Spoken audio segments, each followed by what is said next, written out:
Apa salahnya sih merayakan Natal di dalam rumah? Oh, alasannya karena itu ribut, mengganggu ketentraman warga sekitar.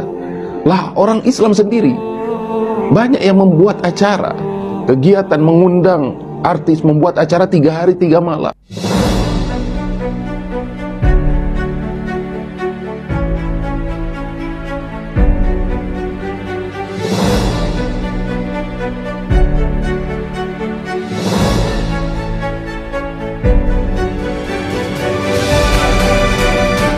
Haleluya, haleluya, shalom alaikum bishim habasyah, salam aki.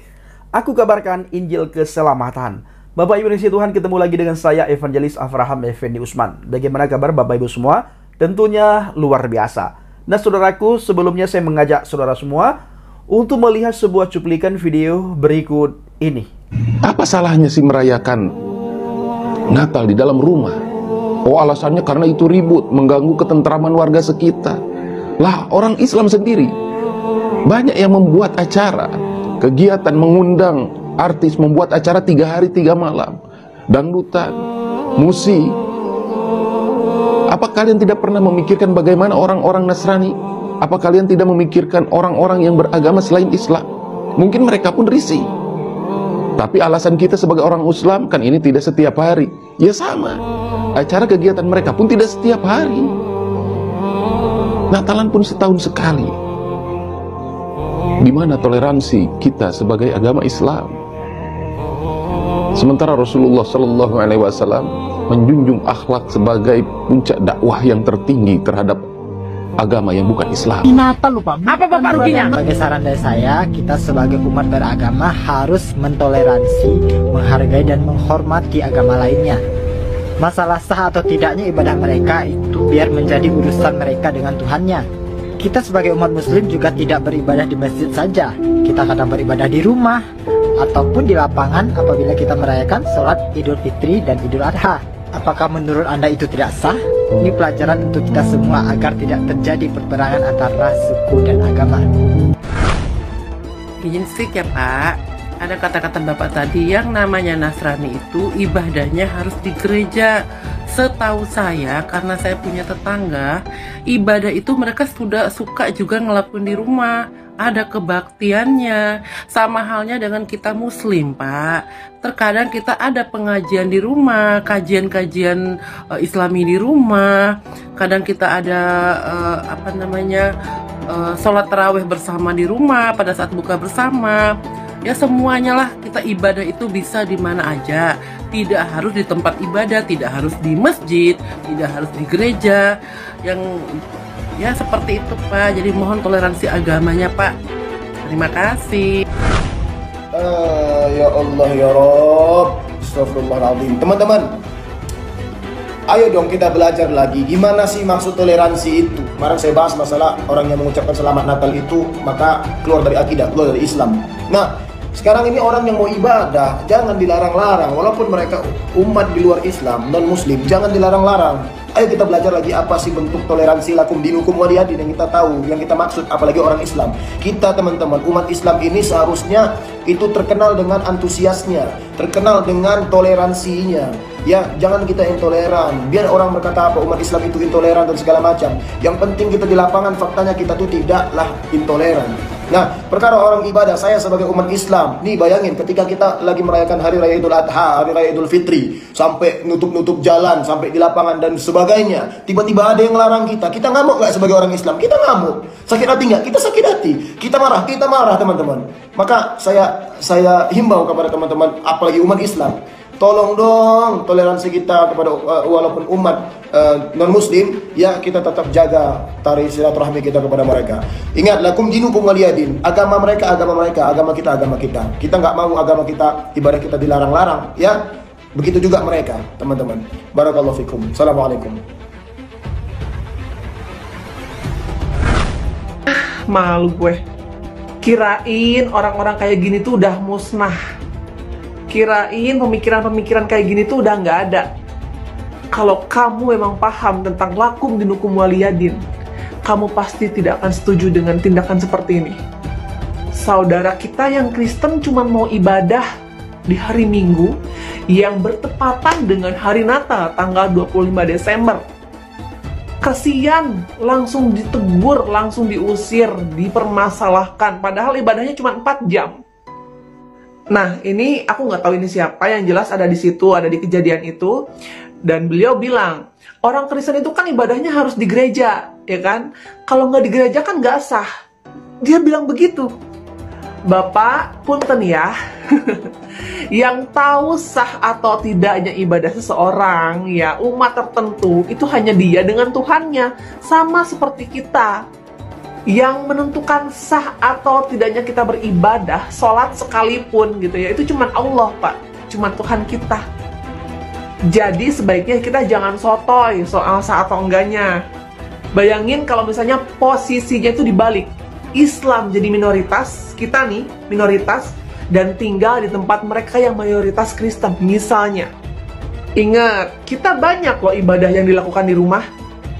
Perempuan kalau sholat gak wajib ke masjid, bisa di rumah.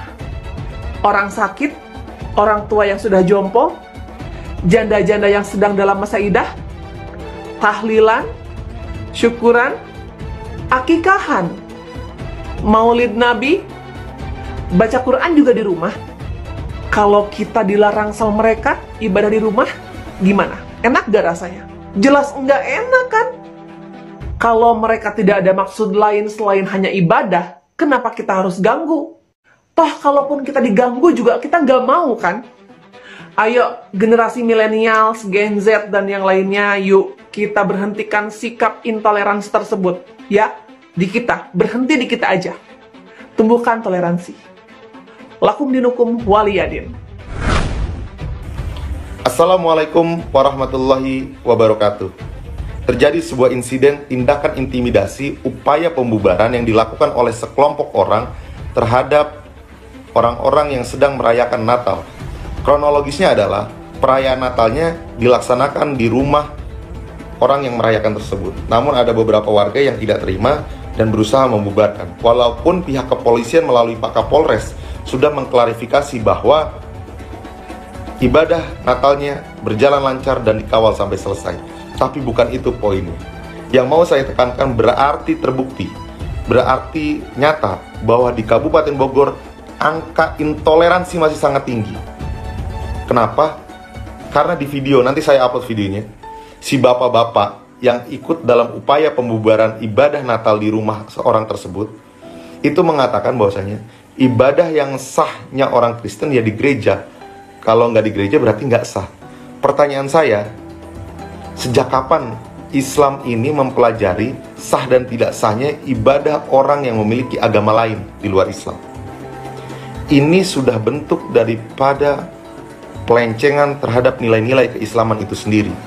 Kembali, saya sebutkan sebuah historis, saya sebutkan sebuah dalil bahwasanya dulu Rasulullah pernah membiarkan kepada umat non-muslim memakai Masjid Nabawi sebagai tempat untuk melakukan kebaktian atau ibadah.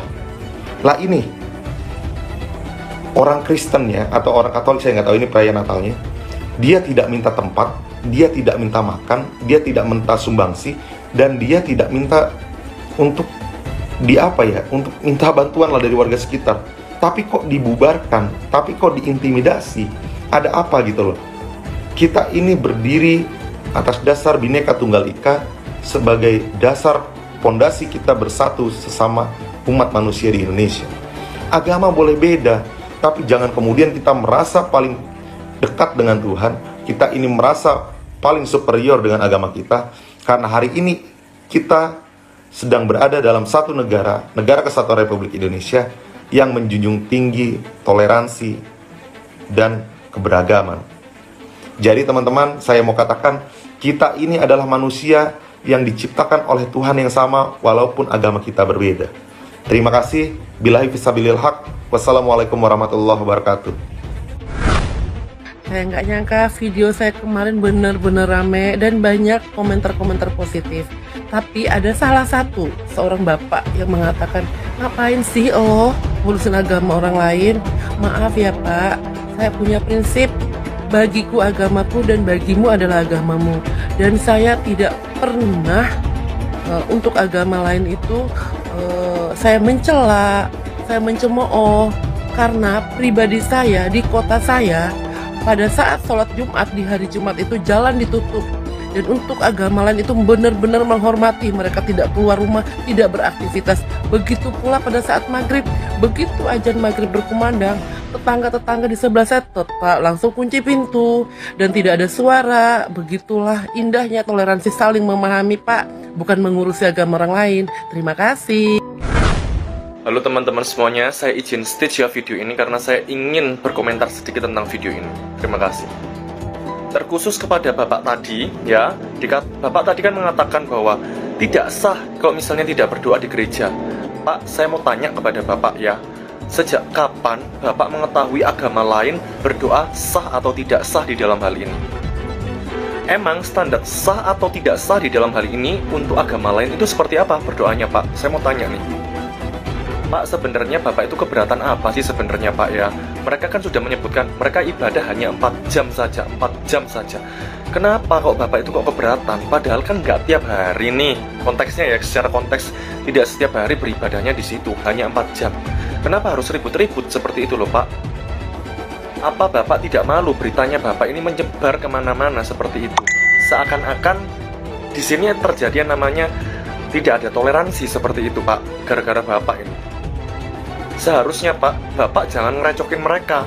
Seharusnya apa, Pak? Bapak harus menjadi teladan buat mereka.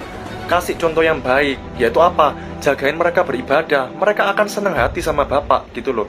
Mereka akan kagum sama Bapak, seperti itu. Bukan dengan cara merecoki seperti ini. Ingat, Pak, Bapak itu sudah tua, seperti itu. Orang tua seharusnya memberikan contoh yang baik untuk generasi yang lebih bawah. Seperti itu, Pak, ya. Salam toleransi. Video tentang umat Nasrani yang sedang beribadah merayakan hari Natal mungkin ya, tapi bukan di gereja gitu. Terus dilarang sama warga situ, terutama ada bapak-bapak Muslim ya yang mengatakan katanya kalau umat Nasrani itu beribadah harus di gereja. Nah kalau soal itu gue juga sebenarnya tidak setuju gitu ya, karena menurut gue itu beribadah itu bisa di mana saja gitu. Begitu juga dengan umat Muslim gitu kan, beribadah itu tidak harus di masjid ya, bisa di rumah atau di mana saja gitu. Mungkin begitu juga dengan umat Nasrani ya gitu. Tapi di PT ini gue lihat gitu, ada seorang ibu Muslim yang memimpin ibadah atau upacara di sebuah gereja untuk umat Nasrani. Kalau nggak salah gue baca dari komen-komennya, katanya ibu ini ibu wali kota ya katanya. Ini yang mau gue tanyain, emang boleh gitu ya seorang ibu yang Muslim atau beragama Islam memimpin upacara atau ibadah untuk umat Nasrani gitu? Gue tahu gitu ya, toleransi itu penting bagi sesama umat beragama. Cuman terus terang kalau pemandangan seperti ini gue baru lihat gitu. Kalau saling menghargai dalam beragama itu gue tahu gitu. Tapi emang boleh gitu ya? Yang mau gue tanyain, emang boleh gitu seorang umat Muslim memimpin upacara atau ibadah bagi umat Nasrani? Coba tolong dijawab ya, gue serius cuma pengen tahu aja untuk nambah-nambah pengetahuan gue, oke? Numpang state ya. Coba lo ngasih tahu si bapak yang tadi dong, sih sama warga sono yang melarang orang beribadah. Pertanyaan gue, lu siapa? Gak ada hak lu larang-larang orang beribadah. Apalagi ini hari besar, hari raya, gak ada bedanya sama Idul Fitri, gak ada bedanya sama Imlek, gak ada bedanya sama Nyepi. Dan ini negara bukan negara makhluk lu orang doang ya. Negara ini campur ya, semua bersatu. Makanya dibentuknya NKRI. Jadi kalau lu gak ngerti NKRI ya, saran gua, lu jangan ada di planet ini ya. Lu di Pluto sono tinggalnya ya. Jadi lu bentuk sendiri, lu bangun sendiri ya kan, lu beranak pinak di sana sendiri aja. Ya, ingat bencana udah di mana-mana, tobat. Kalau udah kena bencana baru videonya nangis-nangis ya kan, ingat itu. Nah, saudaraku para pencinta Shin Angel Habaget, bagaimana tanggapan Bapak Ibu setelah melihat cuplikan video tadi? Saya mengajak saudara semuanya untuk melihat sebuah firman Tuhan di dalam kitab Injil Matius 22. Di situ dengan jelas sekali ditulis, jawab Yesua kepadanya, kasihilah Yahweh Tuhanmu dengan segenap hatimu dan dengan segenap jiwamu dan dengan segenap akal budimu. Itulah hukum yang terutama dan yang pertama.